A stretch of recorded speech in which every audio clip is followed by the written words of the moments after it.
supposed to choose a single, we had a big argument within the band because we had 7 songs to choose from for being the first single from the album. 7 songs. Usually it's that song. Everyone are like, everyone knows that this is the song.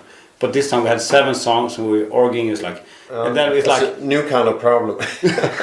that's a luxury problem. Yeah, luxury. And I think some people may say that the album is it starts and just finishes and there's no standout songs. Because I feel that every song is a standout song, kind of. Because I could have chosen a single, just closing my eyes and just point. Oh, let's take that one. Because everyone represent. I'm not ashamed of any song. Anyone could represent the band for me. And we never had that luxury problem before. No. Nothing that. I think that is what, for me, makes this album so great. It's not the heights. It's the consistency. There's so few lows on it. It's just some other records we made. The highs on this album are the same as on the other albums, but probably. But we had some lows on the other albums, and I think when I buy a lot of records, there are so many. You have like 2 or 3 great songs, and there's so much just filler tracks. It is boring. It depends on you look at it. If you think about a CD, you think in a particular way. If you think like a vinyl, then you have 2 chances. Sides, 2 chances. So you have 2 first songs and 2 last songs. And then when you think of streaming, Spotify, which is the biggest thing in Sweden, it's I think you have like 55% of your market is still CD, which we have maybe like 10 or 12% is CD in Sweden. The rest is streaming. So when you think of streaming, people do not think albums; they think songs. And then you have kind of a top load. But still, I think we still think CD. Yeah. I think we even thought the album when we did the latest album. We think of side A and side B. So we have a last song, and then we have so we start up the album in a new way in the second part. Yeah, but it always have the first 2 songs got to represent the whole album. It's like making a first impression, And it's not about putting the best songs first. It's about putting, you have to have high energy. It's something that kind of, you don't put it to present ourselves. Yeah, you don't put the ballad first. No. You don't do that. No, we're not a ballad band. No, but the funny thing, when I was a kid, when I was a really young kid, I loved hard rock, and every album we had Wasp albums and Mötley Crüe. There was always a ballad, and I thought that it was the law that said that they needed to have a ballad. Because why would they play ballads if they wasn't forced to do it? No. Yeah, so I really thought it was made out of the idea. It must be a law. It is still the same thing. Yeah. Is it really? Yeah. Okay. It is. They need it for the goat. Yeah, exactly. I played the album for my sister. She's not into hard rock whatsoever, but the ballad was her favorite song. I like the ballad, like Hurt, because I'm always struggling with. Maybe that's just like from the craft of making songs, but I'm really happy with that ballad because it doesn't sound it's a power ballad, but still it's not a cliche power ballad. It sounds contemporary, but still have the power ballad vibe. I think that is what if it's just contemporary, I think a lot of those ballads are boring, and I love the old power ballads, but they're cheesy and they kind of they sound old, and I think this is a kind of a great in between. I would say Downfall of Eden, without hesitating. That's my absolute favorite song. I can actually listen to that song still like a fan, and last time I heard it I got goosebumps, and this is a great song. I was listening to it in the car we're driving, and I thought, fuck, this is good, really good. Yeah. Well, I don't think I have it in my blood though, but you have to learn. You learn it. Oh, yeah. People. The word talented, I think it's a misused word. I think the ones who make it and do good stuff are the ones that try hardest. Yeah. It's the same with sports and everything. The skiers or anything, the one who win. I'm not saying we're a big band that we won anything, but in this style, I think we created our own style, and people have respect for that. And just like any other sports or craft, if you're a carpenter or anything, the one who tried the hardest are the one who makes the best. Yeah. It's not about talent. Talent can take you, if you need to have enough talent. If you're gonna do a great song, you can't be. Gotta have some musicality, and I think everyone has musicality.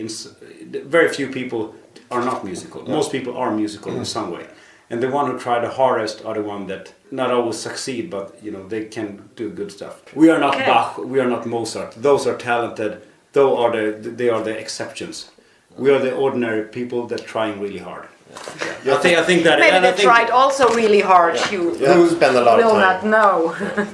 But I think talent is a word that people they kind of say they have so much talent. That's why they do it. It's just talent, it's like an excuse for not want to practice. Yeah, for not want to practice. Yeah. You have to spend a lot of hours. Yeah. That's it. Period. There's also always a relation to real life. When I start writing a song, the lyrics are the last thing I complete when doing a song. Even if I write the lyrics for someone else, sometimes I write together with others as well. And when I record a song, I do like scrap. I just sing like nonsense lyrics to it. Just because we changed the song from the initial kind of the first idea to the final product, I may change the whole melodies and everything. So, but I usually sing like nonsense lyrics, and after a while, I can just sing words, like make up English words, but a lot of those words end up in the final song because kind of the vibe of the song tells me what the lyrics should be about. Because I think you cannot just write a good lyric and a good song and then combine them, because they need to be done kind of together. They need to sit together, because the lyrics, the mood of the song really needs to sit together with the lyrics. So sometimes if the song is like a cheesy rock song, then the lyrics, I think it needs to be kind of a cheesy.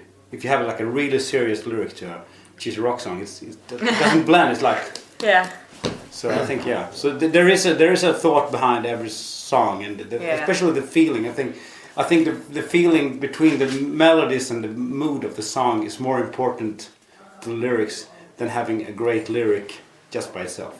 Because when you have the right lyrics to the right song, it makes it better than just the parts of it. It is important with stage outfit. We really don't look that spectacular on stage, I know.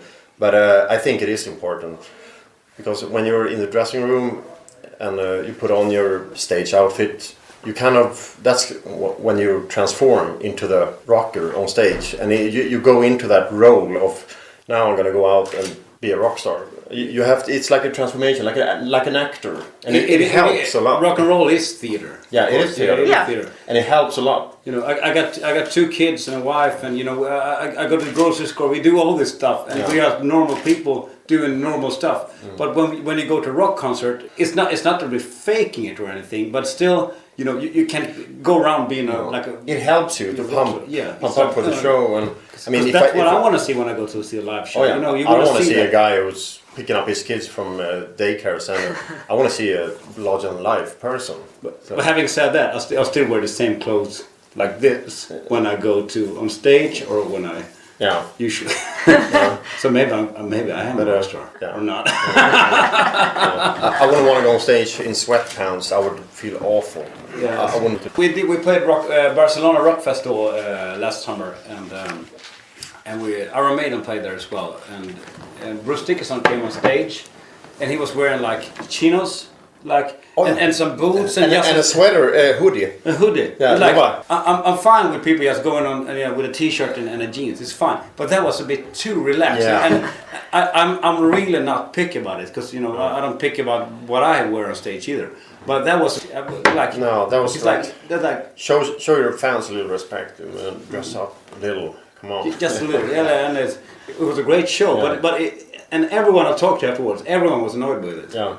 To just leave him at home, for fuck's sake. People film snippets of our shows, and that's good, I guess. But I don't want to be at a concert watching it through a glass window. I just want to lose it and be a part of it. I think people miss a lot of the concerts because they are watching the screens. They're not in there, and that goes for everything in life. The Facebook, all that stuff. from time to time I erase the app from my phone, so I can't watch Facebook because it's a habit. When you're having smartphones, the thing is when you start to think, it's when you don't do anything else. But when you're watching a smartphone, you're watching your smartphone. That's what you're doing, and you're not thinking. So everywhere. If you're standing in line at the grocery store, the first thing people do, or I do myself, just pick up the phone, while waiting, just look at it, instead of just put it down. Maybe start to think, and I think it's. I mean, we grew up without iPhones, so I don't know about the kids today. For them, it's probably their reality, but not for us. I remember I ran home to call my friend, and hey, we want to meet at 6 o'clock. Okay, so we met up at 6 o'clock. You have to plan your day without the phone, with the iPhone.